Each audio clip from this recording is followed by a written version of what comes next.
धन्यवाद. अरे भाऊ तू इथे चालस त्याच्या स्वामींच्या मठात जाऊन दर्शनाला.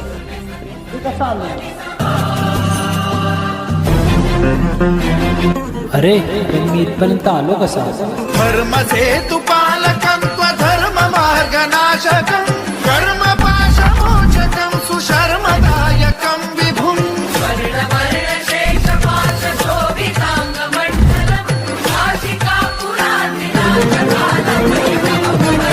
कालभैरवं भजे पादुका प्रभाभिरामपादयुग्मकं नित्यमिद्वितीयमिष्टदैवतं निरञ्जनं मृत्युदर्पनाशनं करालदं. तुम्ही पण कांजूरमागच्या स्वामी समर्थांच्या मठाला अवश्य भेट द्या.